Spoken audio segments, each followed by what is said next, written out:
It's funny, it's not uncommon for me to wear a One Piece shirt or sweatshirt or have a backpack with One Piece pins and keychains on them just out in my daily life. And even with me constantly wearing One Piece memorabilia, if people find out that I enjoy manga or anime, without question, the #1 most common series that I end up discussing with people is Dragon Ball. Just the other day, someone came to my house trying to get me to switch internet providers. And when I mentioned One Piece, he was like, I don't know One Piece, but I grew up loving Dragon Ball. And then we just talked about that for a really long time. I didn't grow up with Dragon Ball Z, and in fact, my first experience with this series was as a 30-year-old reading it for the first time.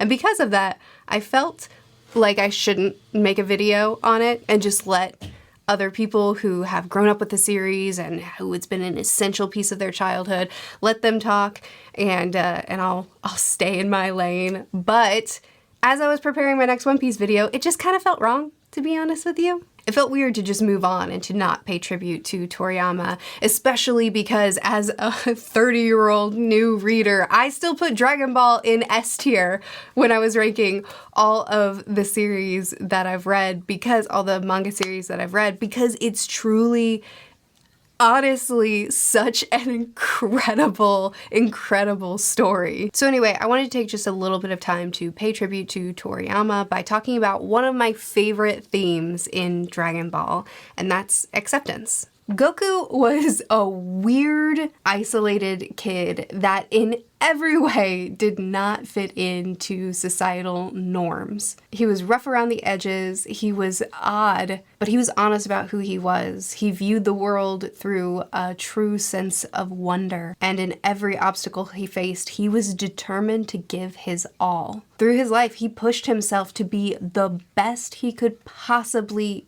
be, and he grew as a fighter, but he also grew as someone who learned to accept himself. Goku was a character that took on every single hurdle he faced with full force. He was wholly committed to his training, to the fights that he got to engage in, and to the people that he became devoted to. He was an all-in character, and he gave his everything in what he set his mind to. And because of that, plus because of being alien, he excelled. Now, I know that a lot of people started watching Dragon Ball through the anime Dragon Ball Z when that became popularized, which is wild to me, starting on the plot twist. But I began with the manga Dragon Ball and worked my way up to Dragon Ball Z, which Viz and Shonen Jump do separate as two separate things, which is why I view them as two separate things. I know some of y'all don't, but that's the only way it makes sense to my mind, because that's the way I read it. But anyway, Goku started out believing himself to be a human, living in human world, being who he was meant to be. And then it gets revealed to him, no, actually you're an alien.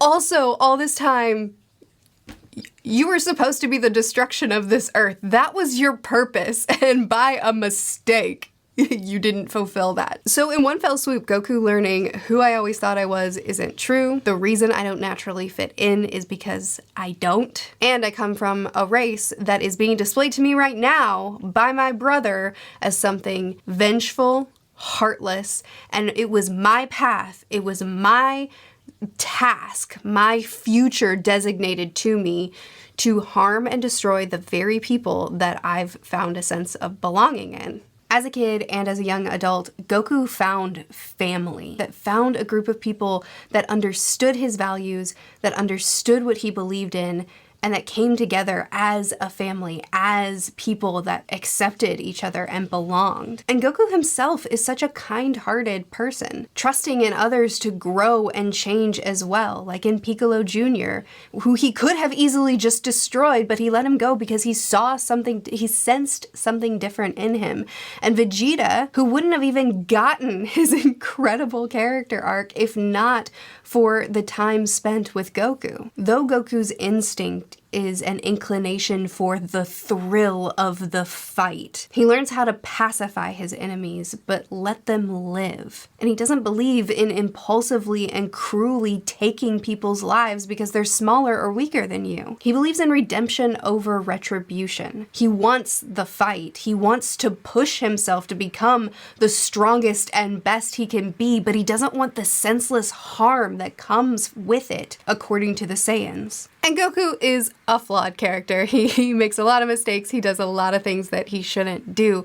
But he's also a character that's constantly pushing himself, that's constantly pushing others, that's true to who he really is and believes in giving people the chance to improve and grow as well. And it's through that, it's through those core traits that he innately has in him that brings people around him that he would live and die for. The series shows us a lot of characters who naturally just don't fit in, but they find family in each other, and they display to us that genuine change and self-acceptance is possible. No wonder it's resonated with so many fans. Other than the cool fights and explosions, obviously. Toriyama passed away March 1st, and the news didn't drop until March 7th, I think, which I'm grateful that it went that way. I'm grateful that his family had a week to mourn on their own before they had to mourn collectively with the world, because truly Dragon Ball has been so influential,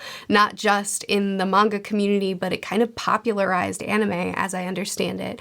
And it really set a path, set a course for so many manga to follow. I know people that aren't even really into anime and manga, but they have watched Dragon Ball and it has been important to their childhood. I got to experience it as an adult and it's still just awed me. There's so much to this series that I loved so much. It's so funny and lighthearted and joyful, but also so tense. And I got to watch these characters go through so much change and I loved it. It really read like the author was just having fun and was hoping that his readers would just have fun. And it worked. That's exactly what it was for me. A quote from Oda in hearing about Toriyama's passing: "He showed us all these things manga can do, a dream of going to another world. His death leaves a hole too big to fill." Again, I'm a new fan to the series, but also even with me being a new fan, it's one of my favorite series that I've read so far. So you can use me as proof that the love of Dragon Ball isn't just a nostalgic love, that even now it's still just so good. Anyway, I just wanted to do a quick video expressing my gratitude to Toriyama for creating Dragon Ball as well as informing manga as a whole. But I would love to hear from you. What has the series meant to you? Please do also share in the comments if you would like to. Please do continue chatting with me in the comments. I'll see you again soon. Bye.